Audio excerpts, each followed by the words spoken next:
The situation is obviously very volatile in Syria. It is very good that Assad is gone, but it doesn't necessarily mean that what follows is settled by any means at all. It is really important we talk to our regional allies, our global allies, about the way forward, which has to be a political way forward.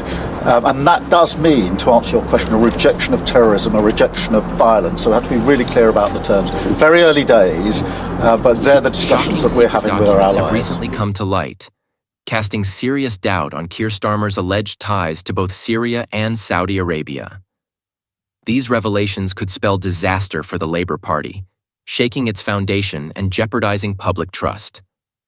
We have uncovered information detailing how these revelations might influence the fate of the party, and it's crucial that you stay with us to understand the gravity of this moment. The history of Starmer's Middle Eastern connections is, to say the least, astonishing. His public rhetoric about human rights violations is clear and often emphatic, but his actions tell a conflicting story.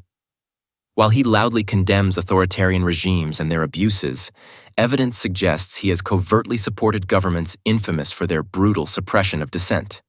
This glaring contradiction raises serious questions about his integrity. Explosive leaked documents now reveal an intricate web of deals involving the Labour Party, Syria, and Saudi Arabia. The most damning revelation? Labour's apparent involvement in halting investigations into Saudi Arabia's egregious human rights violations.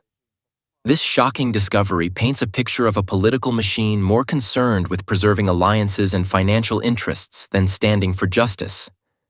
In response to these allegations, Prime Minister Keir Starmer issued the following statement: "I welcome the fact that Assad is gone. The Syrian people had to endure his brutal regime for far, far too long. We are actively engaging with regional allies to ensure that a political settlement is reached, a way forward that emphasizes the protection of civilians and minorities. But make no mistake, I am pleased that Assad's regime has fallen." Yet the situation on the ground remains complex. The rebel group now controlling Syria is labeled as a terrorist organization by many governments. Reports suggest that the group maintains connections to al-Qaeda, raising the question, will Starmer's government engage with this controversial new regime?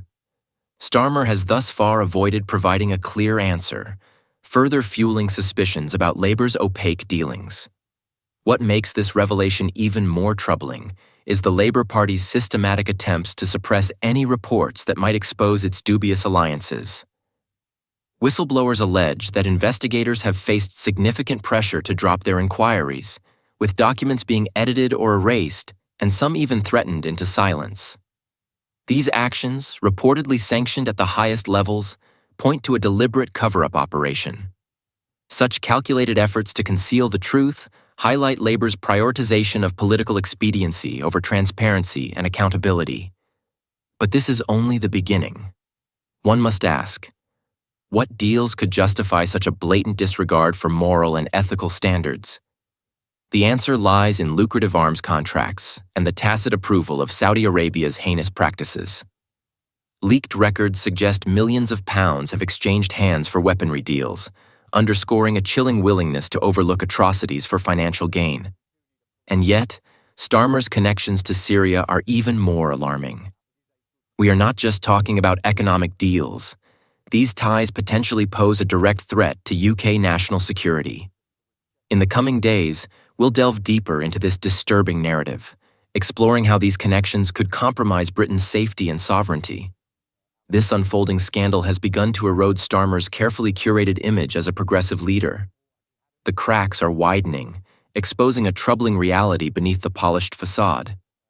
In another statement, Starmer attempted to clarify his stance. Well, it's very early days at the moment. We need a political solution, and that's what we're discussing with our regional allies. It is undoubtedly a positive development that Assad is no longer in power. However, we must reject terrorism and violence, ensuring the protection of civilians and minorities. This can only be achieved through a political process, and we're working diligently to make that case. However, actions speak louder than words. Despite these assurances, there is mounting evidence that Syrian intelligence operatives have been granted visas to the UK. These individuals, linked to Assad's regime, are now moving freely within British borders. This raises a crucial question. How did they bypass security checks, and why were they allowed entry at all? The trail of responsibility leads directly to Starmer's team. Agencies like MI5 are tasked with vetting such individuals to safeguard national security. Yet these operatives slipped through the cracks. This isn't a mere administrative oversight, but a glaring failure with potentially devastating consequences. Experts warn that these operatives may be actively gathering intelligence on Syrian dissidents living in the UK, or even attempting to exert influence on British politics.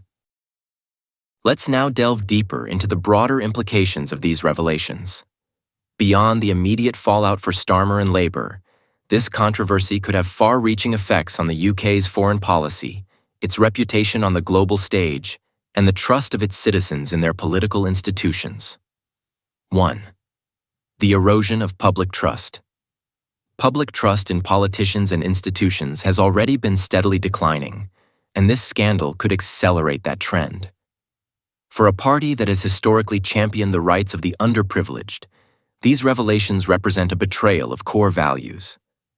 How can Labour claim to stand for justice and equality while allegedly colluding with oppressive regimes? 2. The hypocrisy of foreign policy. The UK has long positioned itself as a global advocate for human rights. However, revelations about Labour's involvement in suppressing investigations into Saudi Arabia's abuses undermine this stance. If the UK is seen as prioritizing arms deals over accountability, its moral authority on the international stage could be irreparably damaged.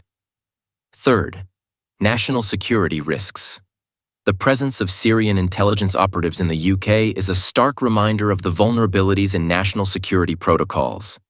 These individuals could exploit their positions to gather intelligence, influence policymakers, or even orchestrate covert operations. Addressing these risks requires immediate and decisive action. 4. A fractured party Labour's internal unity is likely to be tested as this scandal unfolds. Members and supporters who joined the party for its progressive values may feel disillusioned. This could lead to infighting, defections, and a loss of voter confidence. The role of media and whistleblowers. The role of investigative journalism and whistleblowers cannot be overstated in bringing these issues to light. However, the reported threats and suppression efforts highlight the challenges faced by those seeking to expose corruption. Protecting these voices is essential for maintaining a free and fair democracy. 6. The global context. This controversy also sheds light on the broader dynamics of international relations. The UK's willingness to engage with questionable regimes reflects a global trend where economic and strategic interests often overshadow ethical considerations. Addressing this imbalance is crucial for building a more just and equitable world order. 7. The way forward. The Labour Party must take swift and transparent action to address these allegations. This includes launching an independent investigation, holding those responsible accountable, and implementing measures to prevent similar incidents in the future. Only by confronting its mistakes head-on can Labour begin to rebuild trust. Experts warn that these operatives may be actively gathering intelligence on Syrian dissidents living in the UK, or even attempting to exert influence on British politics. The implications of such activities are terrifying. The UK's safety and democratic integrity are at stake, and the government's apparent complacency is unacceptable. So how deep do Starmer's connections to Syrian intelligence run? This question continues to haunt analysts and security experts. The answers could reveal a level of complicity that goes far beyond what the British public has been led to believe. As this scandal unfolds, it is becoming increasingly clear that Labour's leadership has prioritized political gains over principles. The British public deserves to know the truth. How long can Starmer maintain this precarious balancing act before it all comes crashing down?